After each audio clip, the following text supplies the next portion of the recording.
You know, even if Kamala Harris were intelligent and gifted, a gifted speaker or something like that, there's no way she could defend what has happened at the border. Joe Biden can't, she can't. If they were asked objective, real questions, it's indefensible. How about our loss in Afghanistan? No, they can't. This is part of the reason why they're hiding. These answers are beyond them, and they're not good at politics. They're not good at it. They have to be. The monstrosity, the depravity at the White House, that is indefensible. And so is the crime wave that they have encouraged. The legalization, essentially, of shoplifting and this bogus conversation America's had about race. Newsmax's Greg Kelly seems to be teetering towards tantrum status as his guy continues to struggle, and VP Harris's momentum shows no signs of slowing down. Guess who might just be on the fence and thinking about endorsing Kamala Harris? George W. Bush. Remember that guy? Yeah. Word is, he's contemplating an endorsement of Kamala Harris. There was a rumor during the DNC that there was some momentum that he was going to do it during the DNC. And now there's speculation that he might do it before the election at some point. What a disgrace.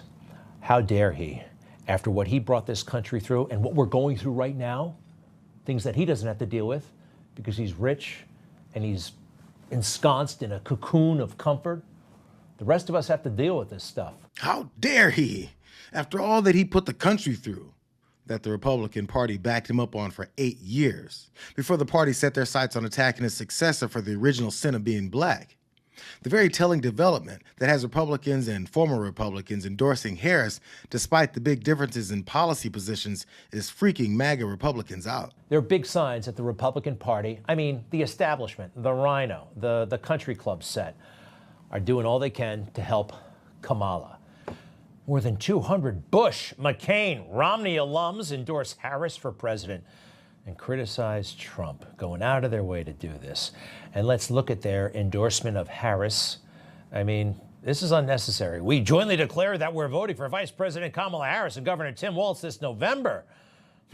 Abroad, Democratic movements will be irreparably jeopardized as Trump and his acolyte J.D. Vance kowtow to dictators like Vladimir Putin while turning their backs on our allies. We can't let that happen.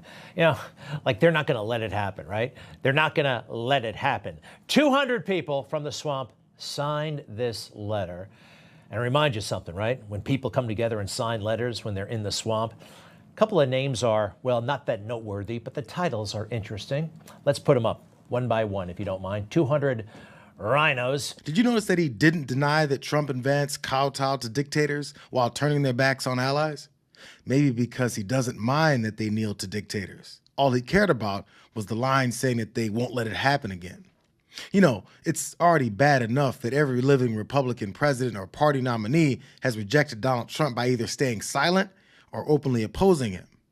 But now that Greg Kelly is worried about the possibility of the one living former Republican president throwing his support behind Harris, he's got a viewer that's very interested in what's going to happen next. Maybe he knew Trump was watching, so he dug in on old W some more. All right, so this brings me back to W, that guy.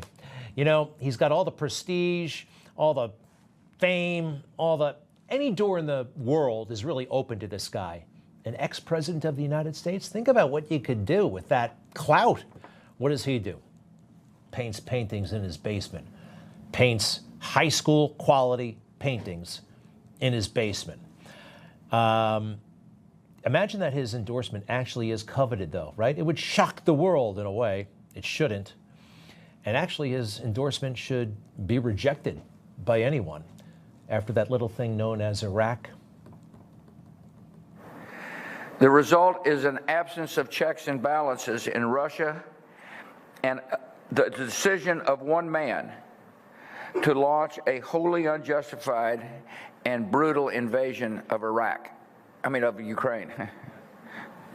Iraq, too. Anyway, 75. Not cute. At this point in MAGA circles, they believe that W. Bush, Dick Cheney, and Don Rumsfeld were a bunch of libs that were thirsty for an invasion of Iraq. They're even playing videos of Bush saying ridiculous things about the wars that he started. The irony is off the charts. These privileged people. How about the family? You ever see, what's her name, Jenna on the Today Show? I mean, They just go with the wind. Now, they're liberal and woke crazy over there in the mainstream media. Who remembers a football player, Butker, who had a few things to say about family life and tradition, and just maybe the most fulfilling thing in life might be having children, motherhood. You can say that, but you can't say it without apparently tripping out Jenna Bush. The work they do is incredible. Yes. And let's not compare one to the other. And by a man. Thank you. And there are lots of women who actually would like to stay at home. But because they need to earn money, 100%. they don't even have that privilege. It's an elitist concept to begin with. Right. The daughter of a president complaining about elitist constructs to begin with. I know she's kind of not the issue, and she's not. So who's this supposed to convince?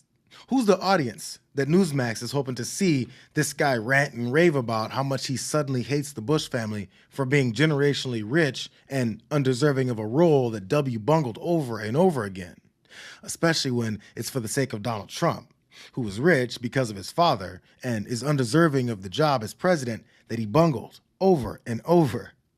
I think Greg Kelly was only broadcasting for one guy. You know, the Iran-Iraq war, this was a long time ago. He talked about an active weapons WMD program, and there wasn't one. Yet, 100,000 guys invaded Iraq, and lots of them died, and no weapons of mass destruction. And a lot of Iraqis died too, innocent people. Yeah, there was no real accountability ever, until a man named Trump showed up. Obviously, the war in Iraq was a big, fat mistake, all right? Now, you can take it any way you want, and it took Jeb Bush, if you remember at the beginning of his announcement, when he announced for president, took him 5 days. He went back. It was a mistake. It wasn't a mistake. Took him 5 days before his people told him what to say, and he ultimately said it was a mistake. Was that sweet or what? And the Bushes, that's the reason why they hate him. That's the reason why W just might endorse Kamala Harris before Election Day. Who knew that after 16 years, conservative pundits would be repeating the things that progressives were saying about George W. Bush's wars, his cowboy persona, and how easily he got away with it? Any position is feasible when the goal is to advance Trump's dreams of installing himself as a fascist president. He even criticized Bush for being all buddy-buddy with Vladimir Putin. Yes, the Vladimir Putin that tells Donald Trump to beg, roll over, and heal. You know, they said Donald Trump was cozy with Putin, too cozy with Putin. That's not true, but this is, and this is disturbing. President Bush took his Russian guest on a morning fishing trip where Putin was the only one to catch a fish, but the Russian president called it a team effort. Back on land with Mr. Bush's mother, father, and wife watching from a distance, the two presidents discussed their talks and answered questions. And W said, that's the time he said, I believe this guy.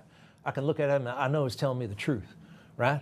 Vladimir Putin, I look into his soul. Would you now, with the whole world watching, tell President Putin, would you denounce what happened in 2016, and would you warn him to never do it again? My people came to me, Dan Coates came to me, and some others. They said they think it's Russia. I have President Putin. He just said it's not Russia.